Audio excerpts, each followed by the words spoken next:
Hello everyone, welcome to LVM Cares, and without further ado, ang ato ka mga hisgut-hisgutan may tungod ni anang itchy growing, no? Sabi ni saya pa ka nakatulbi taong bulog. So, walay mali siya, dili kini ingon og katawan na pa na dunay mga tao nga nag-antos gayud sa kakatol sa ilang bulog, no? Or something in that area. So, sa ako na research, daghan kayo ang mga paagi ni ana ngano. Ang uban ni ana dunay mga infection, dunay jack itch or whatever STD, no, inana.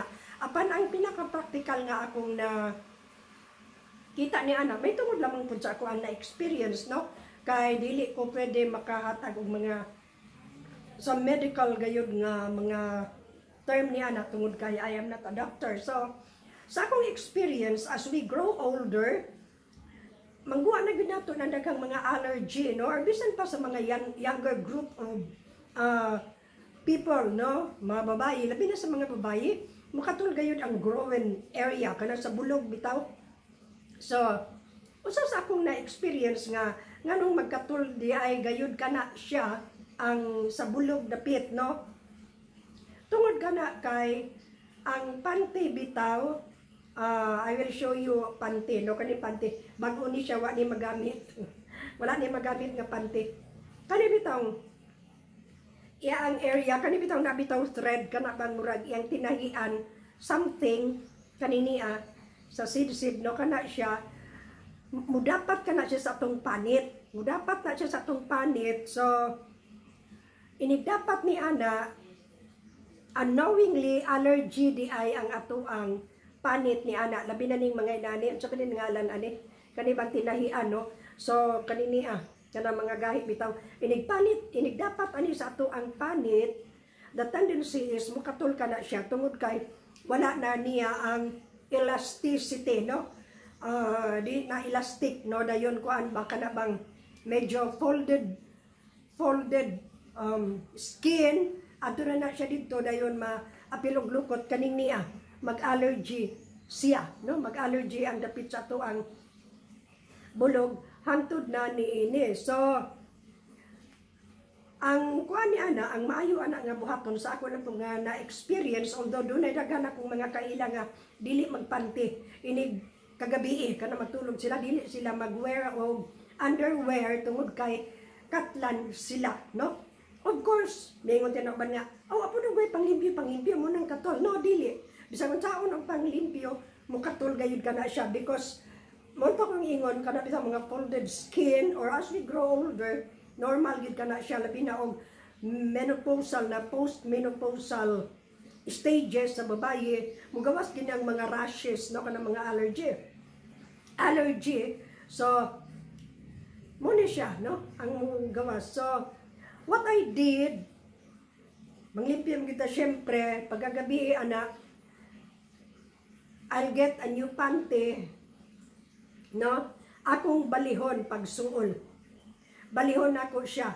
Kaning niya is away from my body, kaning niya sa bali, kaning niya paranglitan, kanina mo oy, kaninang niya nga side mo oy, tuas akong lawas, bali ang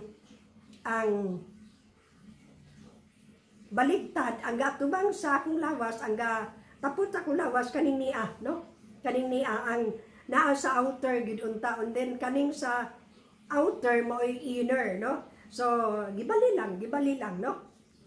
So ang sulbad ni ana, mas maayo nga kun ang pagkagabi na magbali ang atong panty, balihon na to atong panty after doing some cleaning, washing in ana, dayon i-dry na siya nga area, balihon ang panty, no, aron dili siya mag-allergy, dili siya magkatol, dili kuan ang folded skin, tungod kay hait magud ni siya, no, naay pagkahait ni siya. So mga tulang ato ang lawas, no, labi na ni sa hawak, labi na nang sa growen or sa bulog, no. So mo kanang ato mga hisgot-hisgot karon, mga practical tips unsaon pag-relieve sa itchy groin kada gabi, labi na mo gawas ko na siya kada man gabi, because dili na ta busy sa atong mga trabaho, activities, ato ang mga panghuna-una, wala na tayo huna-una mo na nga pagkagabi, mugawas din ang mga katol-katol. So, mulang kato, balihon ang pante, no? Balihon ang pante. So, nagpis lang mo magugwagi aning panahon bitaw nga kaunog halo-halo dahil init, mo ni karon nga salikwaot ning atong huna-una, no? So, mo ni siya, balihon.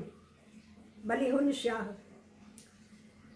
Muna'y mag-atubang sa atong panit ang iyaang baligtad, no? Ang kanini ang mga haitait mag-atubang na away from the body. So, mao kana ang the best solution para dili magkatulong atong growen, no?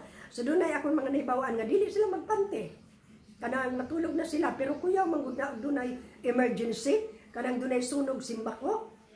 Makalimot kita nga wala tayo magpanti, makatimbakwas kita, makadalagan kita nga wala tayo panti. Makaulaw, no? Makaulaw. So, magpanti lang ta, pero itong balihon na to, aron dili ta maganto sa kakatol, matagabi. Kaya it could be allergy kita sa mga garter-garter, no? So, ingon ana. Or di ba, i-use na gamay, no? Aron dili mo dapat sa ato ang lawas, ang kaning thread niya. O, thread ba nga na bitaw yung pinilian. So, kaning ingon ani. So, pagkagabi mao ka na, no? Kung atong balihon, smooth na siya. Wala na ibakal niya. No? So, mo lang kanto ang ato ang practical tips ni anang katul nga bulog or itchy growing, no? And then, so mo lang kadto ang atong hisgot-hisgot karon. I hope nakatabang ko kaninyo sa pagsulbad ni anang inyong mga balatian nga katul ang bulog or itchy growing, no? So mo nang title sa atong video, katul ang bulog, pues baliha ang pante. So have a good and godly day everyone, and please remember LV Amor cares a lot. Again, study to show thyself approved unto God, a workman that need not be ashamed, rightly dividing the word of truth. 2 Timothy 2:15. Bye-bye everyone. Hangtod sa sunod. Have a good and godly day. Bye-bye.